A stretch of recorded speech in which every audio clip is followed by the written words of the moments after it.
Je continue. Aux généraux qui dirigent le Mali, vous avez soulevé le problème du terrorisme en Afrique. Vous vous êtes mélangé les pinceaux, parce que c'est un terrorisme alimenté par l'État algérien avec l'appui des Ukrainiens. Est-ce que c'est un terrorisme typiquement religieux, islamiste? Vous êtes mélangé les pinceaux. Moi, d'abord, je dirais à mes frères et sœurs du Mali, du Niger, du Burkina Faso, du Tchad, de tous les pays africains, de demeurer pacifiques,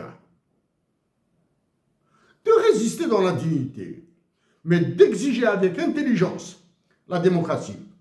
Avant d'aller sur des détails, je tiens à remercier mon compatriote, Saïd Jafar, qui m'a recommandé, et ces recommandations sont un trésor pour moi, d'avoir des punchlines. Parlez d'un côté, il y a une junte au Mali, d'un autre côté, il y a une junte en Algérie. Quand deux juntes militaires s'affrontent, ça produit une calamité. D'accord? Je le répète à mes frères du Mali, demeurez pacifiques. Aux généraux du Mali, évitez de parler, de faire du mal à la nation algérienne. C'est grâce à la nation algérienne, à des générations précédentes, que vous avez eu votre indépendance. Vous avez commencé autant que les juntes militaires en Algérie, vous avez commencé par assassiner Modibo Keïta. Au général Premier ministre et au général président, vous avez mis le Mali, vous occupez un pouvoir instable. Je parle d'instabilité au sens mathématique du terme. Instable. Si le général, si le colonel devenu général, ensuite président du Mali, a choisi un général pour devenir Premier ministre par tribalisme, ici sont de la même tribu, l'équilibre est instable. S'il l'a choisi parce qu'il est d'une autre tribu et en contrôlant les deux tribus, ils contrôleront le Mali, l'équilibre est toujours instable. C'est-à-dire, vous êtes très vulnérable à vos manigances internes et vous êtes très vulnérable aux actions d'Emmanuel Macron. En tant qu'Algérien, j'ai supplié les militaires algériens stationnés le long des frontières avec le Mali et le Niger, et même la Libye, de ne pas tirer une balle contre les frères. Oui, nous avons l'état-major. J'ai supplié mes compatriotes d'Algérie de demeurer pacifiques, mais j'ai demandé j'ai suggéré à des généraux algériens patriotes qui ont un minimum du 1er novembre 1954 dans la tête, dans le cœur et dans le sang, d'avoir un minimum, de se soulever contre ces généraux algériens qui ont ruiné la patrie, qui ont massacré la patrie.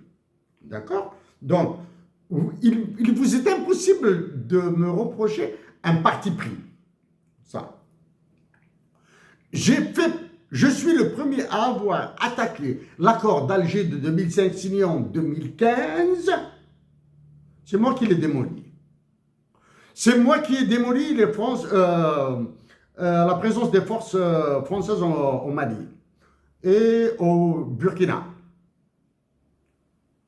Takuba, Barkhane et Sabra. OK? Mais malheureusement, maintenant, en plus d'avoir été vidé, vous avez demandé le départ de la MINUSMA, de la mission des Nations Unies pour la stabilisation du Mali. Là, vous vous êtes mis dans de très sales draps en termes de droit international humanitaire. Au vu du chapitre 6 et 7 et 8 de la Charte des Nations Unies, vous êtes dans de très sales draps. Okay? J'ai donné le détail de la MINUSMA. Okay? J'ai parlé de l'incompétence de ses effectifs. D'accord? Maintenant, vous avez trouvé un motif du drone qui montre, cette affaire du drone montre votre ignorance, votre absence d'un minimum de coopération. Vous ne vous entendez pas, tant pis pour vous. Tenons, mais il doit y avoir un minimum. Les USA et la Russie sont dans une guerre totale, mais les deux pays continuent à négocier. Il y a une guerre en Ukraine et il y a des conflits non armés entre le bloc ouest et le bloc est, contrôlé par la Russie. Mais ils continuent à négocier sur les terres rares, sur l'exploitation du pétrole russe, sur l'île russe de Sakhaline par les Américains. Continuez à négocier. OK? Mais vous, dans votre ignorance, absence de sens politique, etc., vous étalez une minable affaire de drone entre l'Algérie et le Mali. Minable affaire de drone. Alors qu'un drone, j'ai suggéré à l'État algérien de vous payer 60 millions de dollars. 50 millions de dollars pour le coût du drone et une dizaine de millions de dollars pour la corruption, pour les besoins de votre corruption. Vous avez besoin d'être corrompu. Ah, vous allez me dire que l'État malien est intègre? Dans ce cas-là, pourquoi avez-vous mis le précédent Premier ministre en prison? Jogal Meiga, d'accord? Non, ça. On va dire comme ça, à 10 000 dollars par mois, l'État algérien et l'État malien auraient pu louer les services d'un satellite.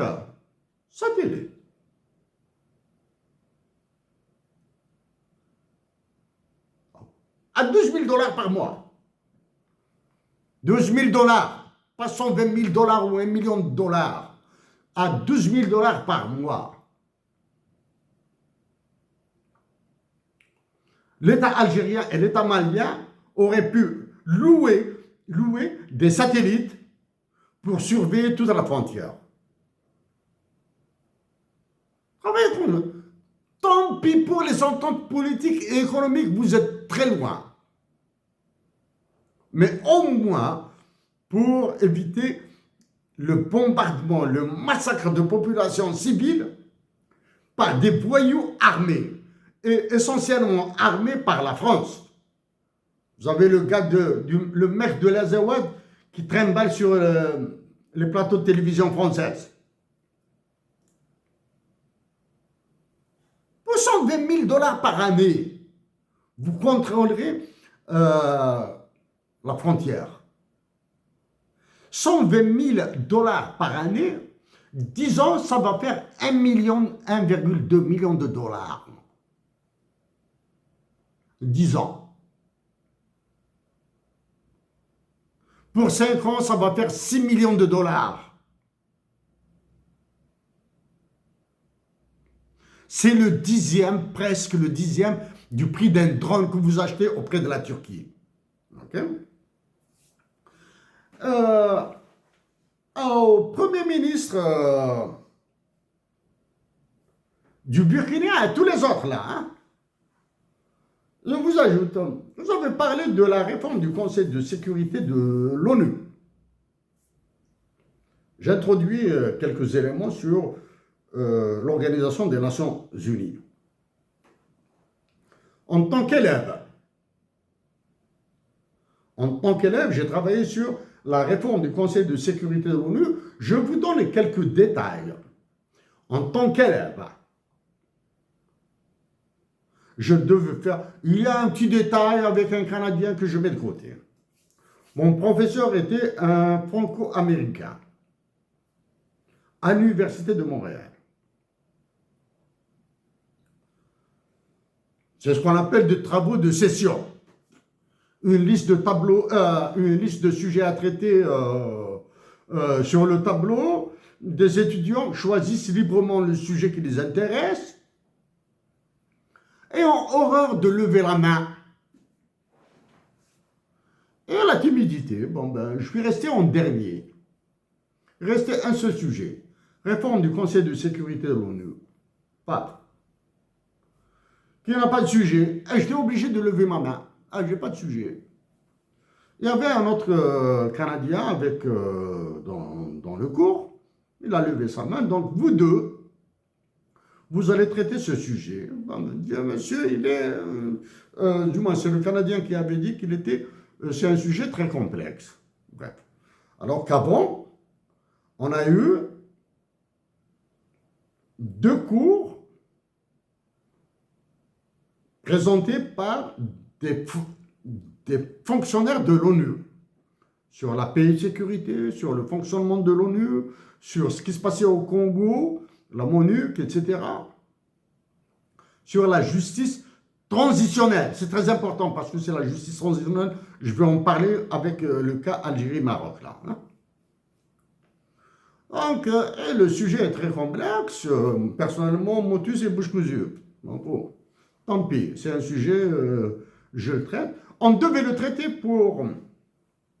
sur 12 pages maximum, références bibliographiques incluses, 12 pages maximum, et on avait 10 minutes d'exposé. Le jour de l'exposé arrivé, réforme de Conseil de sécurité de l'ONU, ce sera la dernière intervention. C'était un cours qui se terminait à 10 h du soir à l'Université de Montréal. Je dis bien, c'est un cours qui se terminait à 10 h du soir. 22 h. Okay? Réforme du Conseil de sécurité de l'ONU en dernier. Et il y aura une question sur le sujet au partiel.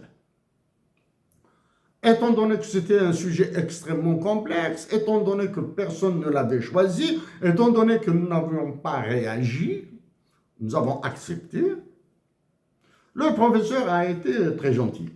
Je vous donne son nom, Yvon Connoir. Vous deux, Conseil de sécurité de l'ONU, sujet extrêmement complexe, puisque vous avez accepté de le prendre, vous avez 2 points de bonus. Oh, bah, c'est 2 points de bonus, c'est toujours bon à prendre, 2 points de bonus. Entre parenthèses, grâce à ce sujet, j'ai pu travailler sur d'autres sujets dans d'autres circonstances qui m'ont permis de gagner un peu d'argent. Okay. Exposé 10 minutes. Bon. On commence à exposer la réforme du Conseil de sécurité de l'ONU. Bien. 10, 12 minutes, c'est bon. Je m'attendais à ce qu'il nous arrête. Non, il ne nous a pas arrêté. Nous avons fait un exposé d'environ 30 minutes, 27 à 28 minutes. Les seuls étudiants à avoir exposé pendant 27 minutes. On m'a serré. j'ai exposé la partie réforme, il y a la partie introduction, fonctionnement, tout ça, tout ce truc-là. C'est le camarade canadien qui l'a fait, la réforme elle-même, donc suggestion, ceci, cela, etc. Là, non. Là, j'avais présenté une matrice, au sens matrice, une fonction de répartition des futurs sièges du Conseil de sécurité de l'ONU, une matrice, fonction, elle dépend de ceci et de cela, de cela, de cela, de cela, de cela, paf. Maintenant, c'est un fauchage par les étudiants. Non, on n'est pas en mathématiques là, etc., etc. Bon, bref, d'accord. Le professeur m'a ordonné d'arrêter la matrice et de continuer avec les éléments, avec les variables. J'ai continué. Ils m'ont lessivé. Ils m'ont vidé. J'étais à bout. À la fin, j'avais dit, la réforme du Conseil de sécurité nécessite des leaders comme Nelson Mandela et Hussein Ahmed pour défendre l'Afrique. D'accord? Enfin, j'étais lessivé. À la fin, pour arrêter le massacre. J'étais massacré. J'ai dit, la réforme du Conseil de sécurité nécessite des leaders révolutionnaires comme Hussein Ahmed et Nelson Mandela. Ouf, terminé. Bonsoir à tout le monde. Devant tout le monde. Le professeur Yvon Connoir dit les 2 points de bonus sont partis à cause de Hussein Ahmed et de Nelson Mandela. C'est un argument non normatif, non théorique et non démontrable. Les 2 points de bonus ont sauté. On serait noté comme tout le monde. Un petit dégo, bon, il était 10 h du soir, là, il fallait partir. Non. Ah, c'est un sens de l'équité du professeur. En sortant, il me dit, shérif, attendez. Il me dit, les 2 points vont rester. Hein. Les 2 points de bonus vont rester.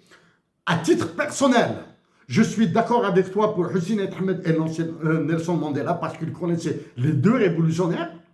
À titre personnel, je suis d'accord avec toi. Mais dans un cadre universitaire, c'est un argument nul. Voilà. Chers compatriotes d'Algérie, chers frères et sœurs d'Afrique, je dois brosser un tableau d'ensemble.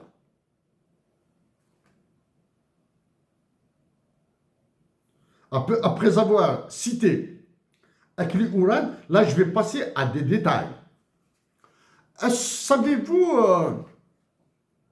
vous avez entendu parler du prix de la paix accordé à une Vénézuélienne, alors que la flottille Somoud aurait pu le recevoir. Les enfants palestiniens, en tant qu'ensemble moral, auraient pu l'avoir, le prix Nobel de la paix. Je parle bien des enfants. Enfants, c'est 7 ans et moins. 7 ans, 8 ans et moins. Auraient pu l'avoir. D'accord? Vous avez entendu parler. Emmanuel Macron a, dans un jeu dont il a le secret, hein, un jeu machiavélique, fait par un mégalomane et intelligent. Il a conduit certains États, il a forcé certains États à reconnaître la Palestine, en particulier le Canada, là, avec des conditions. Ensuite, il y a eu le prix Nobel d'économie. Je vous ai montré 2 livres d'économie au départ. Il a été accordé à 3. En néerlandais, Joël Mokyr, qui à lui tout seul a obtenu la moitié du prix Nobel, c'est-à-dire à peu près 500 000 dollars sur le million de dollars. Et l'autre moitié a été partagée entre le Français Philippe Aghion et Peter Howitt, le Canadien. Donc, Moukir a eu 500 000 dollars, Aghion et Howitt ont eu 250 000 dollars environ. Ça veut dire qu'en termes, déjà, que la consécration par un Nobel d'économie est problématique d'un point de vue équité et justice. C'est-à-dire, comment ont-ils pu séparer, dire que le néerlandais aura 500 000 dollars, les autres 250 000 dollars, indépendamment de la médaille d'or qu'ils vont recevoir là, etc. Il y a un problème là. C'est-à-dire, même le comité du Nobel d'économie a un problème sur la reconnaissance. Maintenant, on préfère reconnaître 3 au lieu de 2, au lieu d'un. Bon, quelles sont les autres considérations? Je les ignore. Les meilleures lectures sur le prix Nobel lui-même est à trouver chez d'autres Nobel en économie. Parmi lesquels je cite George Akerlof, Paul Krugman, Joseph Stiglitz et surtout Friedrich Hayek, qui a tiré un Nobel d'économie qui a tiré à boulet rouge sur l'économie. C'est un passionné d'économie qui vous parle. Je suis un ricardiste, je le répète. J'aime lire le Nobel d'économie Amartya Sen pour le détester plus. Ok?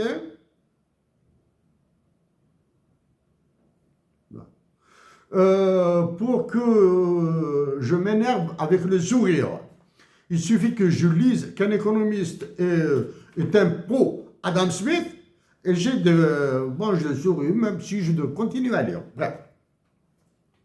Ça, c'est pour l'économie.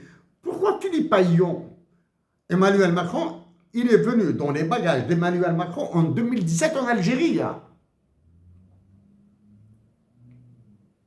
Les économistes français et les présidents de la France aiment l'Algérie pour la massacrer. Que dire des pays d'Afrique, les autres pays africains? Actuellement, le cas du Sénégal est parlant. Une dette d'environ, qui devrait passer à 40 milliards de dollars, et dont ils ignorent la cause, et dont ils ignorent la source. Et bien sûr, le gagnant, c'est l'ancien président du Sénégal, Macky Sall. Le premier ministre du Sénégal, Ousmane Sonko, et son président, Bassirou Diomaye Faye, ont oublié ça. Hein. Emmanuel Macron leur a dit, restez tranquille, taisez-vous sur le franc CFA. Ça, c'est un élément. L'autre dette, c'est la dette marocaine. À la minute où je vous parle, elle doit dépasser les 71 milliards de dollars. S'inscrivant avec les décisions, s'inscrivant dans le cadre de la décision des États-Unis d'Amérique de forcer ce plan d'autonomie du Sahara occidental sur lequel je reviendrai. Un cadeau du royaume marocain pour les deux négociateurs en chef, Jared Kushner et Steve Witkoff. Une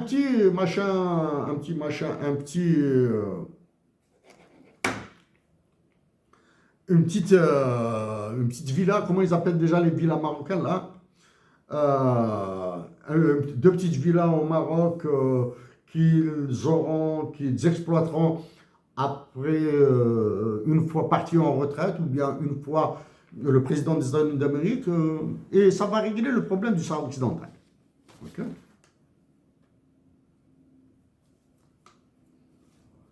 Ça, c'est le problème du Sahara occidental. Ça, c'est la dette, hein, je parle, la dette de 70 milliards de dollars du Maroc et la dette de 40 milliards de dollars, un peu plus, du Sénégal. Okay? Donc, j'ai travaillé sur la réforme du Conseil de sécurité de l'ONU et j'ai proposé ce que j'ai proposé. Maintenant, je vais donner quelques indications supplémentaires. J'ai travaillé sur un programme de l'ONU qui s'appelle The SWIGER, CWGER. J'en ai déjà parlé rapidement peut-être. The Cluster Working Group on Early Recovery. C'est un programme piloté par l'ONU pour aider des populations en situation de désastre. L'application des théories de ce modèle qui s'appelle SWIGER, CWGER, hein, Cluster Working Group on Early Recovery. J'ai travaillé sur deux programmes différents. Un programme appliqué à Riha, Jericho, dirigé par Oxfam, qui est un organisme, qui est une organisation internationale, une ONG internationale assez connue. C'est Amartya Sen, le Nobel en économie Amartya Sen, a travaillé pour Oxfam. Et l'autre, sur Bethléem, piloté par le programme des Nations Unies pour le développement. Les résultats d'Ariha étaient meilleurs que ceux de Bethléem. Donc ça, c'est pour les early recovery. Après les incendies qui ont frappé ravagé l'Algérie, en Kabylie, j'ai proposé un plan de relance. Pas plan de relance, un plan de relèvement précoce. Early recovery, c'est en français un relèvement précoce. Lors de la dernière Assemblée générale de l'ONU, la 80e Assemblée générale de l'ONU, que s'est produit un incident. Le président des États-Unis d'Amérique s'est plaint de l'escalier mécanique et du prompteur. Le secrétaire général de l'ONU, M. Antonio Guterres, a ordonné une commission d'enquête à cause d'un escalator et prompteur. Est-ce que Antonio Guterres était présent quand les Africains ont parlé réforme du Conseil de sécurité de l'ONU et tout ce qui ressemble à ça? Non. Vous avez parlé du réforme du Conseil de sécurité de l'ONU. 2 Africains ont été des secrétaires généraux de l'ONU. D'autres Africains ont travaillé pour l'ONU dans diverses missions. Quels sont ces 2 secrétaires généraux? Boutros Ghali, égyptien. A-t-il fait quelque chose pour l'Afrique? Anecdote. Anecdote, ce n'est pas une blague, hein, c'est un événement vrai, hein, c'est un fait vrai. Boutros Ghali a demandé à Bill Clinton l'organisation d'une force militaire sous l'égide de l'ONU. Réponse du berger à la bergère. Réponse de Bill Clinton à Boutros Ghali. Nous avons besoin d'un secrétaire et non pas d'un général. Okay? Deuxième Africain à avoir dirigé l'Organisation des Nations Unies. Le Ghanéen, Kofi Annan. Ok? J'ai eu le plaisir, non, aucun plaisir. Mon devoir de défendre mon pays, l'Algérie, m'a obligé à lui écrire une lettre. Je lui ai écrit une lettre sans baratin, etc. portant sur l'initiative internationale BRINA. Initiative internationale BRINA. Il m'a répondu. J'ai relancé. Rien. La Chine, l'Assemblée générale la 80e Assemblée générale. La Chine a été représentée par son Premier ministre, c'est-à-dire le président de la Chine, en s'en fout. Le président de la Chine, c'est pas sérieux, là, l'ONU. La Russie, par son ministre, Lavrov, pas Poutine. Pourquoi? Parce que l'Organisation des Nations Unies n'assure pas, ne garantit pas l'immunité diplomatique. Le président de la Russie est sous mandat d'arrêt international. Le Royaume-Uni, un vice-ministre, pas un premier ministre, pas un ministre, un vice-ministre. La France, c'est Emmanuel Macron. Le président du Sénégal, Bassirou Diomaye Faye, vous avez pédalé quand vous vous êtes présenté à votre pupitre. Où était votre discours? Était-il dans la poche d'Emmanuel Macron? Maintenant, je vais passer à des éléments un peu plus sophistiqués, non? Simple. Est-ce que l'ONU est la plus grande organisation internationale au monde? Réponse en 1000 comme en 10 000. Certains diront oui. Non. L'ONU compte 193 membres. L'Organisation mondiale du commerce, dirigée par une Africaine, compte 166 États membres. Le Comité international olympique, il y a 206 comités nationaux olympiques. Donc, les comités nationaux olympiques qui sont membres du Comité international olympique, le nombre s'élève à 206. Donc, il y a des États qui ont des États entre guillemets. Hein. C'est des comités olympiques, ce n'est pas les États. Le Comité international olympique est une organisation de comités et non pas d'États. Donc, il y a des États qui sont représentés au niveau du CIO et qui ne sont pas représentés au niveau de l'ONU. OK? Quelle est la plus grande organisation internationale? C'est la FIFA. 211 fédérations internationales. La FIFA. Le football, le soccer, par l'histoire, il est dit qu'il est créé en Angleterre. Est-ce que l'Angleterre est membre de la FIFA? Non. Très bien.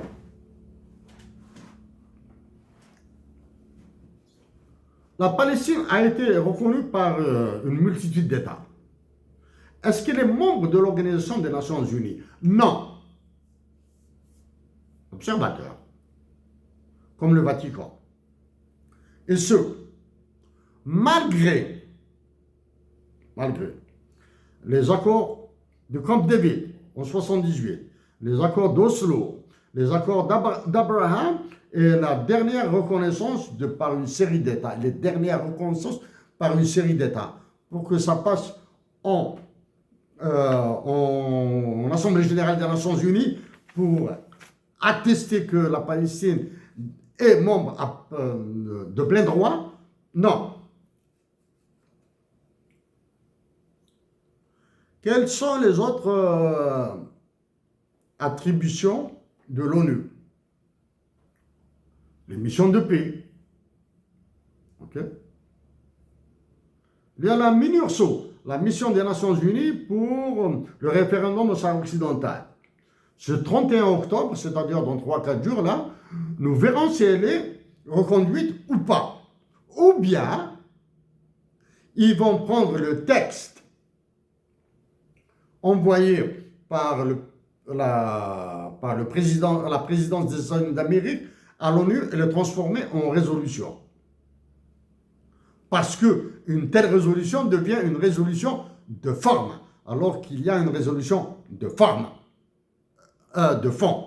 La résolution de forme ne demande pas le vote de tous les membres permanents du Conseil de sécurité, elle demande uniquement une majorité.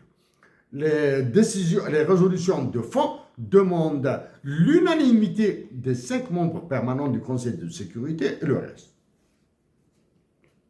Qu'est-ce qu'il y a dans donc, les missions des Nations Unies? Il y a la MINURSO.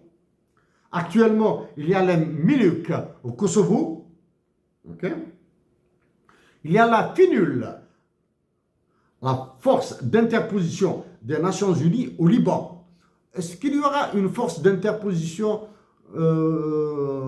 au Sahara occidental? Je ne sais pas. Hein? L'autre institution assez lourde au niveau de l'ONU, c'est l'aide publique au développement, même si elle est gérée par l'OCDE. En 1970, c'est 0,7% du PNB des pays avancés qui est alloué à l'aide publique au développement. Ce taux n'a jamais été atteint. La moyenne, c'est 0,3. Ça c'est en 1970. En 1974, la résolution 3254, l'ONU a demandé la réduction de 10% des budgets militaires des pays avancés. En d'autres termes, des pays de l'OTAN, plus la Russie, plus la Chine. 10% des budgets militaires de ces pays pour transférer une partie à l'aide publique au développement. Elle n'a jamais été exécutée. Ça veut dire pour que certaines résolutions du Conseil de sécurité de l'ONU c'est du vent. Okay? En 2025, une résolution sur l'aide publique au développement a été adoptée en 2024. Elle est sur 54 pages. Cherchez-la, vous allez la trouver. En termes de justice, le tribunal pénal international pour la Yougoslavie, ordonné par le Conseil de sécurité de l'ONU. Le tribunal pénal international sur le Rwanda, qui s'est déroulé à Arusha, en Tanzanie. Et il y a la condamnation de qui? Par la Cour pénale internationale de Laurent Gbagbo, ancien président de la Côte d'Ivoire. Oui, c'est une grosse histoire. Laurent Gbagbo a été condamné par la Cour pénale internationale. Suivez mon doigt vers la France. Il a purgé une peine de 2011 à 2019. Ensuite, il a été innocenté. Mais pendant qu'il se faisait traîner dans la boue, Laurent Gbagbo, actuellement innocenté, il est innocent, a été remplacé par qui? Par Alassane Ouattara, qui vient d'avoir un autre mandat pour servir son Altesse royale, le roi, l'empereur, le tsar, Emmanuel Macron. Qu'est-ce qu'il y a d'autre au niveau de l'ONU? L'Organisation mondiale de la santé, en étant un peu sévère, c'est l'Organisation mondiale de la santé de Bill Gates. Des maladies qui ont disparu ont réapparu en Afrique.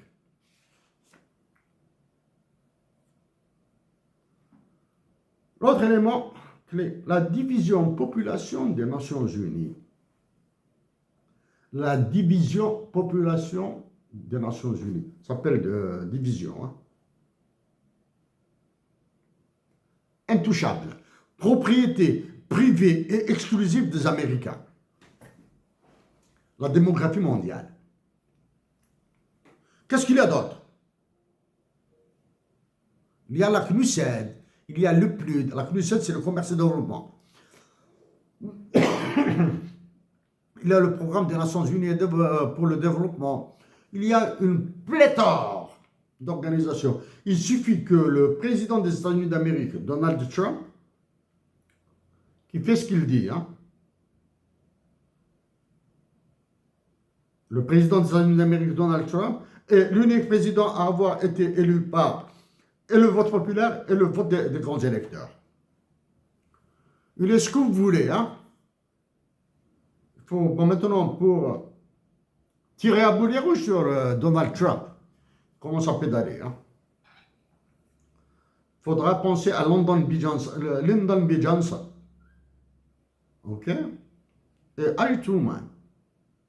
Comment est-ce qu'ils ont géré leur mandat et les États-Unis d'Amérique quand ils étaient présidents. Et il faut remonter à Monroe, James Monroe.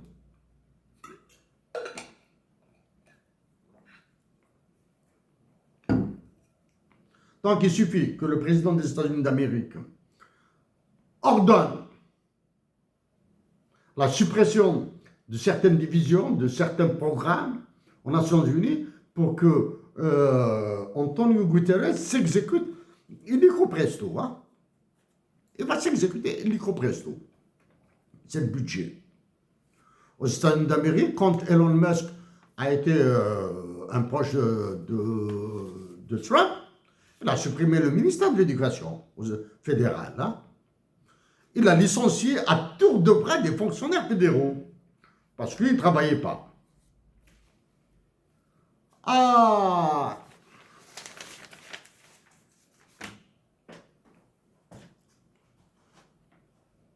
J'hésite comment le dire. Je vais le dire d'une manière naturelle, sèche. Pour faire rire un observateur, pour faire rire, hein, le faire rire, hein, rire, un observateur quelconque, ou du moins qui a une idée du fonctionnement de l'ONU, etc. Il suffit qu'un Premier ministre, un chef d'État ou un général à l'Assemblée générale des Nations Unies dise l'ONU, notre organisation commune. L'ONU, notre organisation commune. Ça c'est une blague. Deuxième blague. Si vous entendez un chef d'État, un ministre, n'importe qui là, hein, un général, dire au sein de l'Assemblée générale des Nations Unies, l'humanité entière a un avenir commun, là ce serait un petit sourire. Mais si par malheur il dit nous avons un destin commun, là il passera pour le plus con des cons. L'ONU ne garantit pas un destin commun. Oui, elle nous garantit un avenir commun. Ce sera le même futur pour tout le monde. Hein. Le futur, il y aura des guerres un peu partout, il y aura des famines, il y aura des maladies, etc.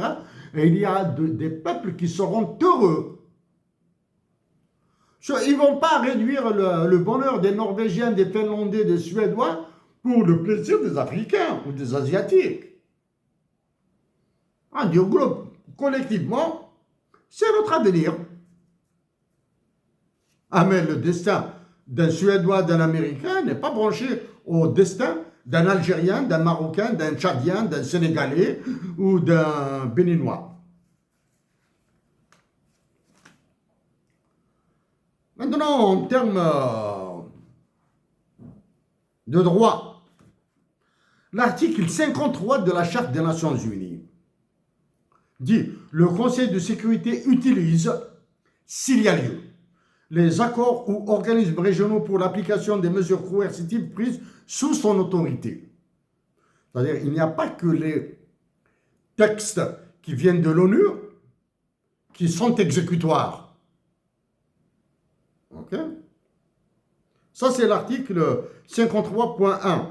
Le point 2 de l'article 53, il est dit « Le terme État ennemi employé au paragraphe 1 du présent article s'applique à tout État qui, au cours de la Seconde Guerre mondiale, a été l'ennemi d'un quelconque des signataires de la présente charte. »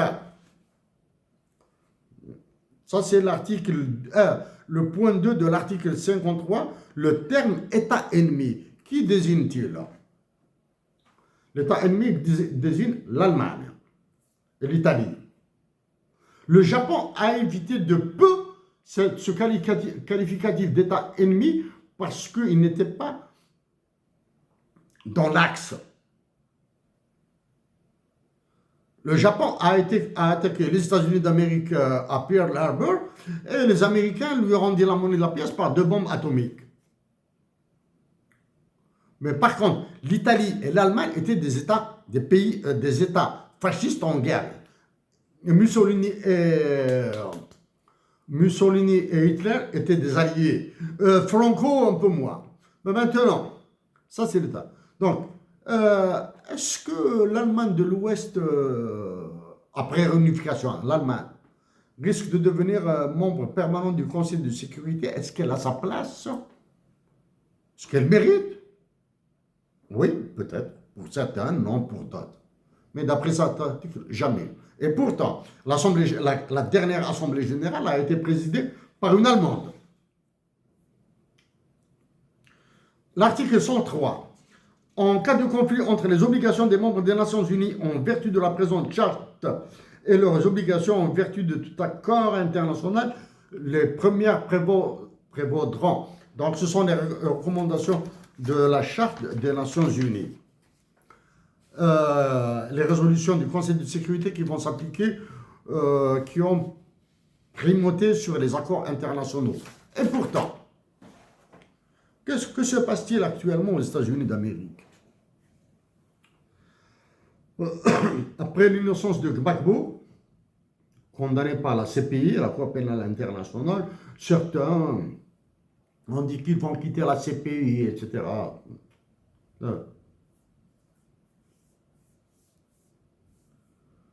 Certains ont dit de la CPI. Que se passe-t-il actuellement aux États-Unis d'Amérique? Il y a deux sujets d'achoppement entre les républicains et les démocrates. Pour les démocrates, c'est le 9 septembre 2001. Pardon, l'inverse. Pour les républicains, c'est le 9 septembre 2001, Trump Tower, World Trade Center. Et son explosion, les attentats, ça c'est pour les républicains. Ils travaillent sur le World Trade Center, les attentats de septembre 2001. Les démocrates, c'est l'affaire Epstein. Epstein, hein, affaire de sexe, d'orgie, je ne sais pas quoi. Là, hein. Non, il y a un quasi-consensus que le World Trade Center, les deux tours, ont été démolis par une explosion commandée. Commandée, c'est-à-dire technique de faire exploser un bâtiment sans éclabousser, sans démolir les autres, etc. World Trade Center. C'est une affaire à 5 milliards de dollars ou à 500 milliards de dollars ou quelque chose comme ça. Allez, on bousille tout ça. Qu'est-ce qu'ils ont dit? Le Conseil de sécurité de l'ONU sur le émettait jusqu'à 3 résolutions par nuit contre l'Irak. Ils ont détruit l'Irak. L'Irak actuellement est divisé en 3 parties. La partie sud, le centre et la partie nord. 38e parallèle, ces histoires-là. Hein. Le sud, c'est Basra. Il y a la bande là où il y a Bagdad et il y a le nord pour les Kurdes. Le nord et le sud sont des zones exclues pour le pouvoir irakien.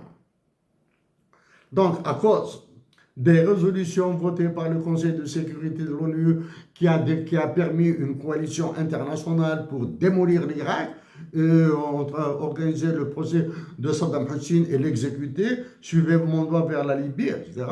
Voilà maintenant. Voici le Conseil de sécurité de l'ONU, comment il fonctionne. Attendons voir le 31 octobre ou bien le 1er novembre. Bon.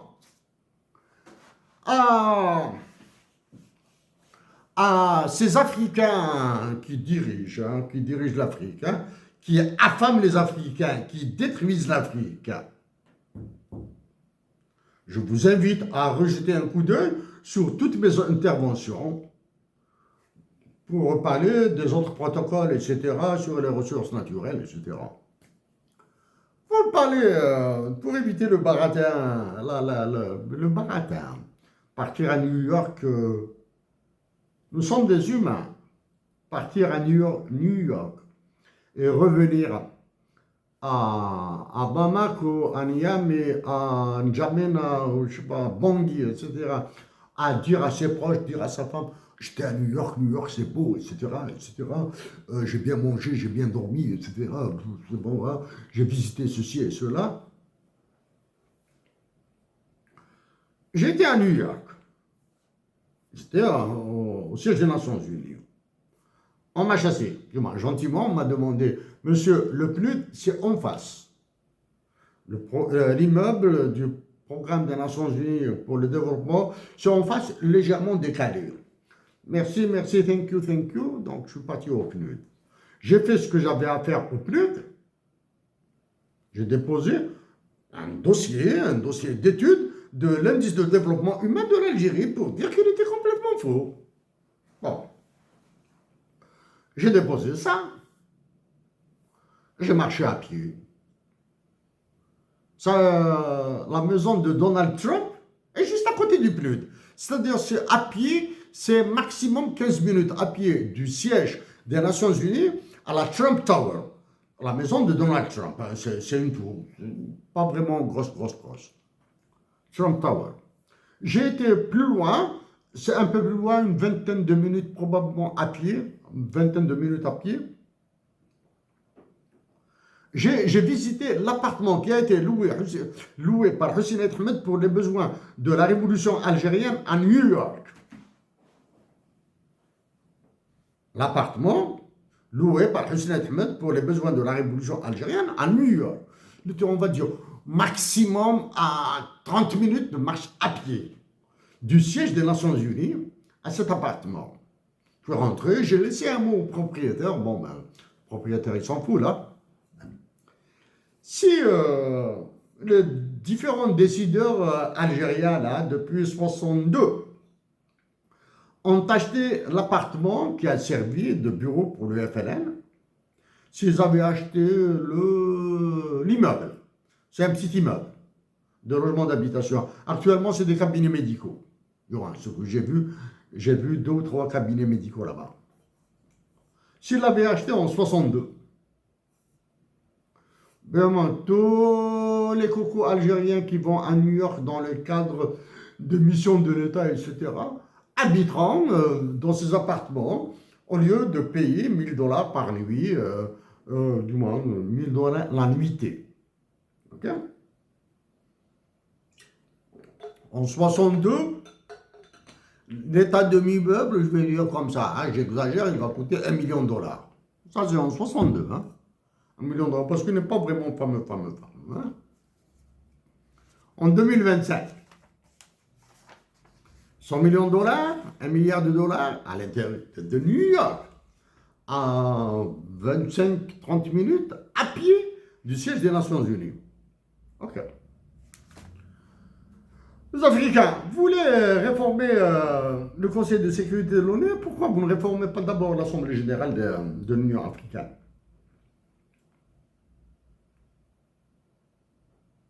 Il est actuellement le président de la Commission de l'Union africaine. Rien. Et pourtant, Madagascar est à peu à son. Les colonies françaises sont à peu à son. Que fait? Et pourtant, le président de la Commission africaine, son adjoint, est une Algérienne. Mais mieux que ça, ou pire que ça,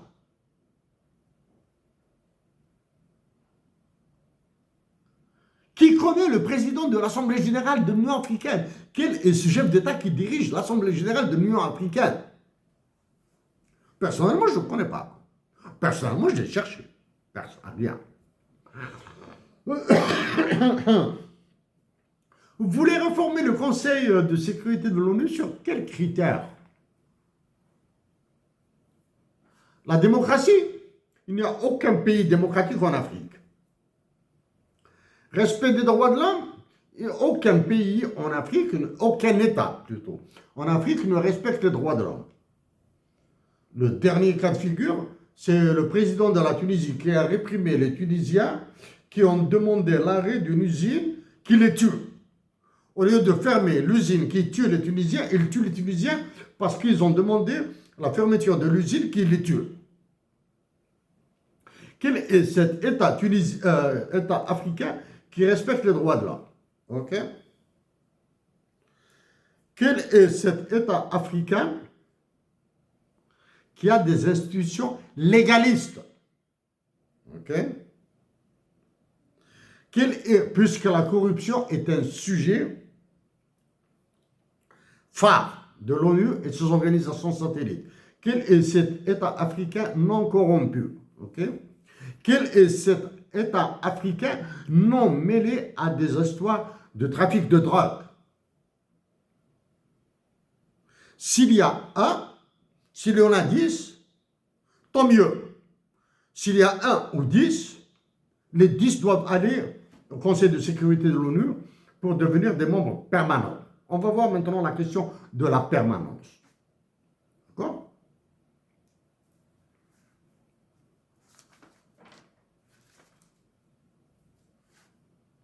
Si actuellement il y a 194 membres à l'ONU, 194 États membres à l'ONU, 5 États permanents qui disposent du droit de veto, il y a 10 États non permanents. Actuellement, quels sont les 10 États non permanents? Je le retrouve ici. Les membres actuels du Conseil de sécurité de l'ONU. L'Algérie, le Danemark, la Grèce, la Guyane, le Pakistan, le Panama, la République de Corée, la Sierra Leone, la Slovénie et la Somalie. Voici les 10 pays membres du Conseil de sécurité, les 10 pays non permanents du Conseil de sécurité de l'ONU. Croyez-vous que ces pays vont dire non à Donald Trump, vont dire non à Emmanuel Macron, vont dire non à Starmer, le chancelier anglais? Okay. Les 5 membres permanents du Conseil de sécurité de l'ONU. USA, Angleterre, Royaume-Uni, Russie, Chine et France. Ben ça, le Conseil de sécurité de l'ONU est né à Washington, Dumbarton Oak. 3 l'ont créé. Staline, Churchill et Roosevelt. Là, t'as 3. Est-ce que Staline était un démocrate? Non. Est-ce que Staline était un dictateur?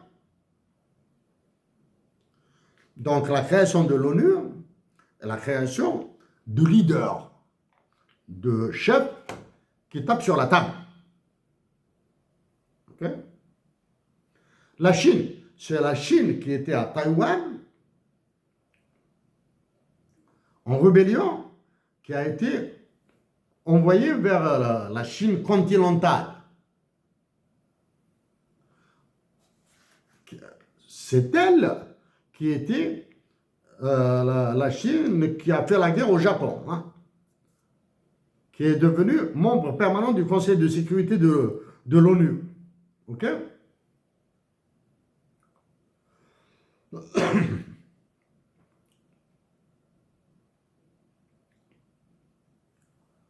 La France maintenant, membre permanent.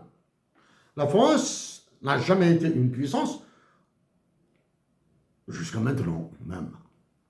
En 1945, la France était le cadavre de l'Europe. Le cadavre de l'Europe. L'État français, De Gaulle à l'époque, n'a pas participé à Yalta, Potsdam et Dumbarton Oak.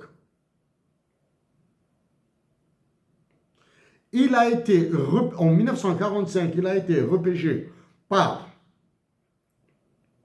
les Américains parce qu'ils avaient peur que la France ne bascule dans le communisme. Parce qu'en 1945, les socialistes et les communistes qui sont en train de trahir les Français actuellement étaient très puissants en France. Ils avaient peur qu'ils balancent vers Staline.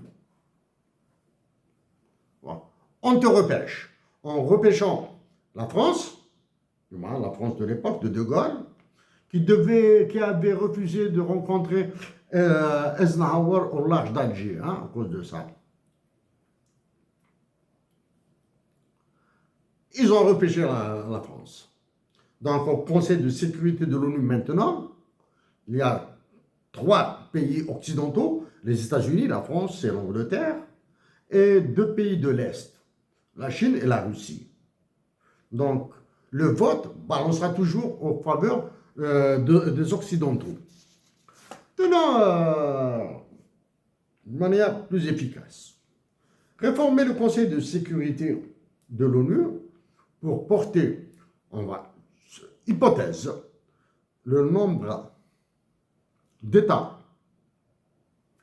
permanents au Conseil de sécurité de l'ONU, le porter de 5 à 10.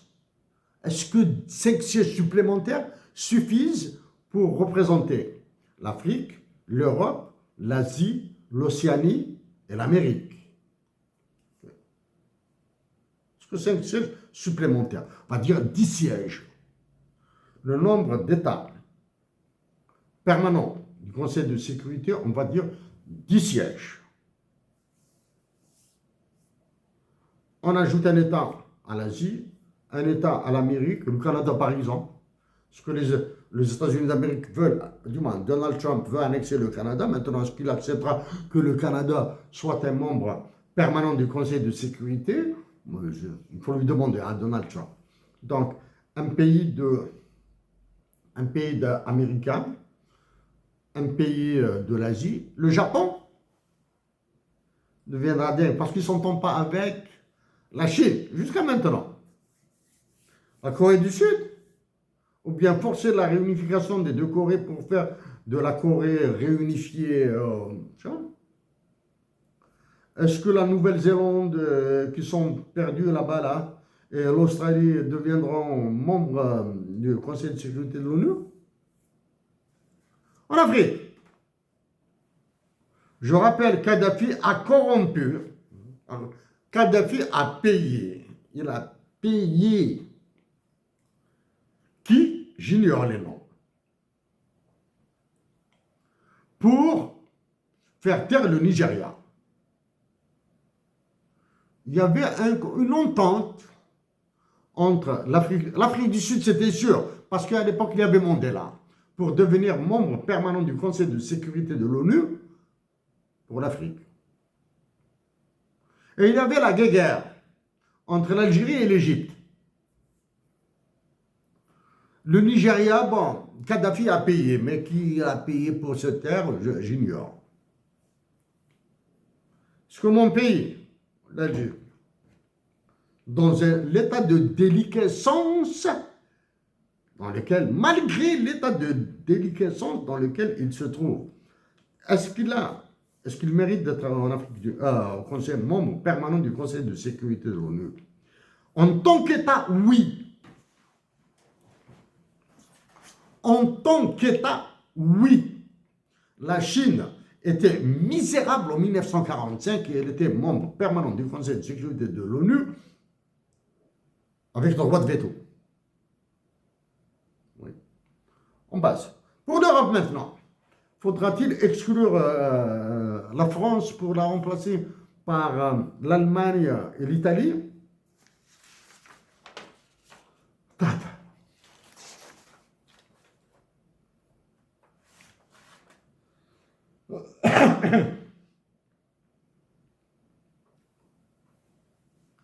Dans la réforme, du moins, dans l'organisation d'un gouvernement mondial, il y a le philosophe allemand Hegel qui a esquissé tout ça, hein, qui a travaillé en profondeur.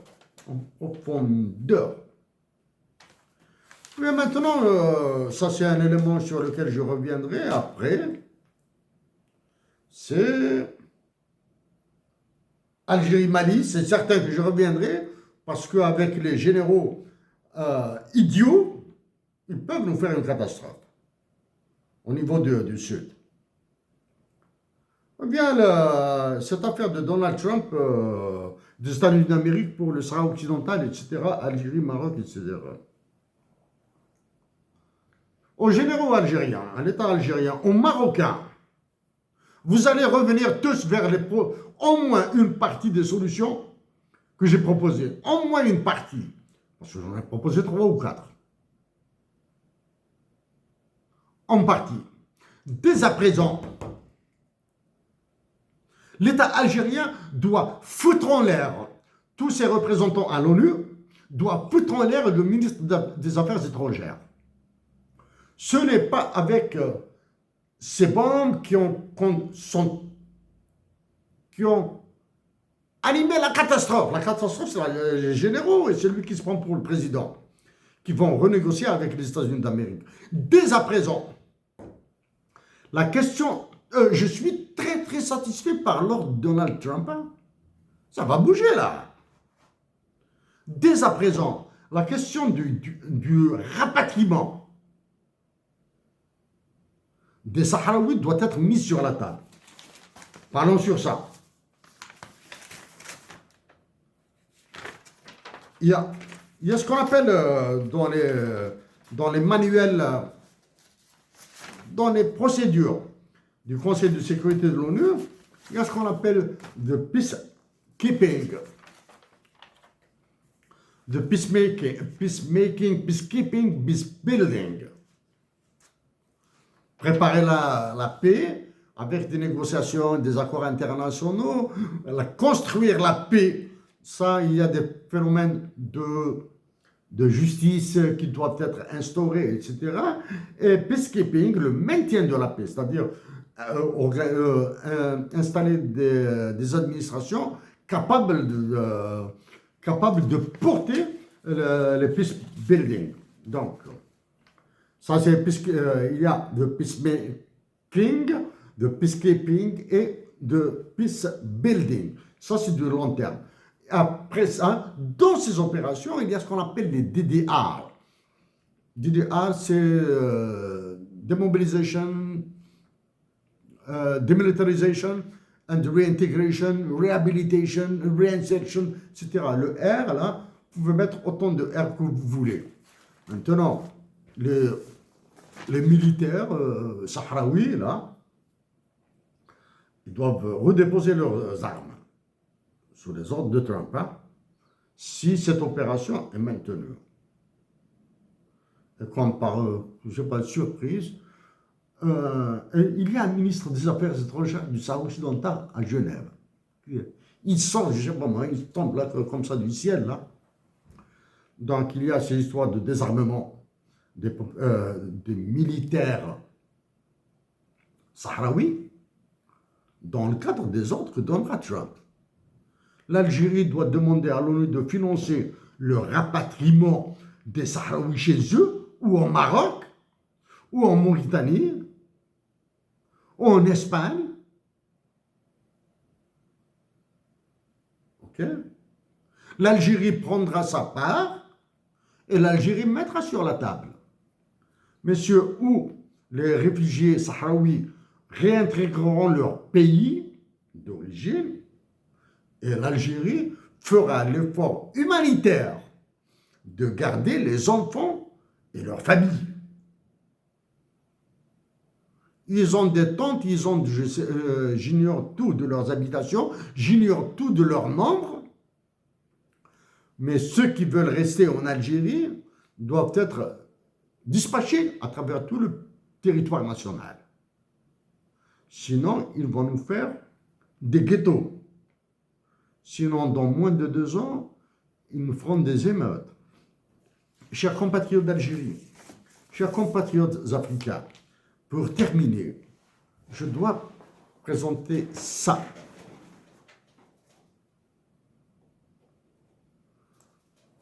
Voici l'Afrique, j'utilise Google Maps. Hein.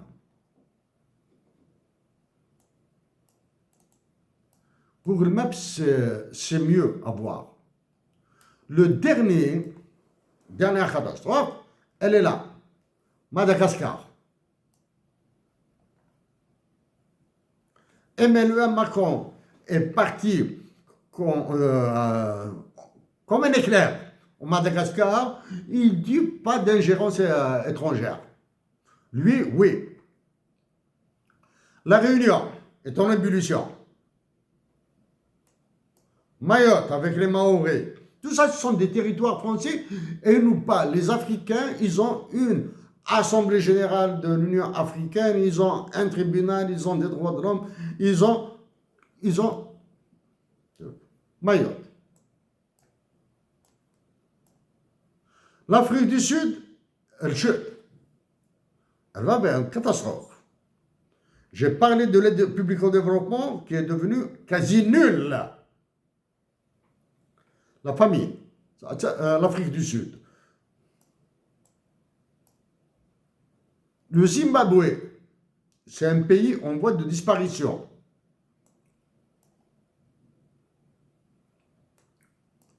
Le Malawi,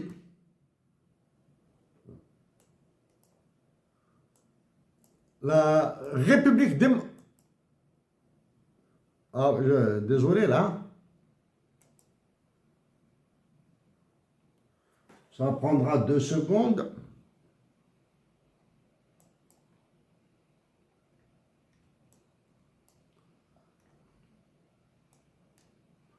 La République démocratique du Congo. Guerre interminable. C'est ce qu'on appelle la 3e guerre mondiale. C'est, en théorie, elle a les attributs d'une 3e guerre mondiale. Toutes les puissances du monde se battent au Congo. Hein. La France, les États-Unis, l'Angleterre, la Chine, la Russie, tout le monde est là. Qu'il ne faut pas confondre avec la République du Congo. Voici le Cameroun. Paul Biya, réélu, etc., il est juste à côté de N'Djamena, du Tchad. Voici le Tchad. Pas moi. Le Tchad. C'est-à-dire, bon, c'est une passoire. Le Niger, Niamey, avec l'Algérie. Le Tchad n'est pas loin de l'Algérie, là. Hein. Le Mali, au général Premier ministre, général président, votre pays sera partagé ici et là.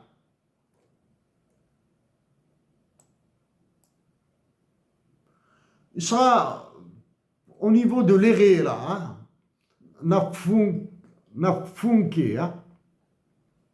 Parce que pour les Américains, vous êtes incapables de gérer un tel pays, une telle surface.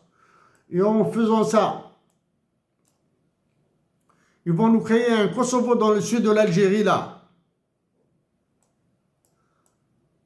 Le Sénégal qui est en train, il est là, le Sénégal, hein, qui est en train de s'entendre avec la Mauritanie pour bloquer le Mali.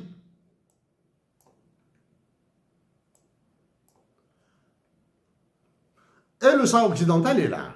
Maintenant, et nous avons Tindouf qui est quelque part ici, là. Hein.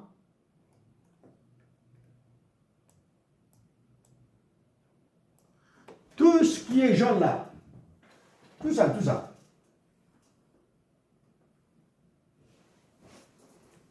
c'est un désert. Pour garantir la sécurité et la protection de ce désert, en parlant du désert algérien, c'est en 2015 que j'avais suggéré la construction d'une capitale à ce niveau-là, au niveau du Tanzorost. Quelque part ici, comme l'a fait l'Égypte. L'Égypte l'a fait. Capitale inhabitée, c'est pas grave. Comme ça, nous serons plus proches de nos frères du Sud. Le cas du Niger, Général Chiani, si vous êtes capable de faire face à ce qui vient de la Libye, là, qui passe par le Tchad, ce qui vient du Nigeria, pour garder, si vous faites confiance, là, vous faites une grosse erreur. On passe. La Libye, l'une démarcation à peu près ici, la Tripolitaine et la Cyrénaïque. L'Égypte, vous avez un fleuve, le fleuve Nil, qui est un gros problème. Le Soudan, il est là, et ça. Vous avez le nouveau Soudan, le Soudan du Sud. Et vous avez cette corne, la corne de l'Afrique. Et quelque part ici, il y a le Somaliland. Hein.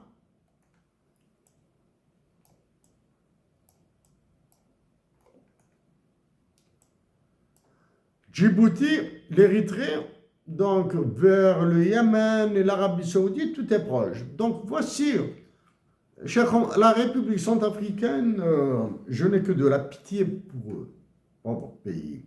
Chers compatriotes, travaillez pour l'Algérie, protégez l'Algérie, soyez solidaires avec les Palestiniens, soyez solidaires avec les Africains, parce que sans solidarité, nous serons tous de grands perdants. Merci à vous tous.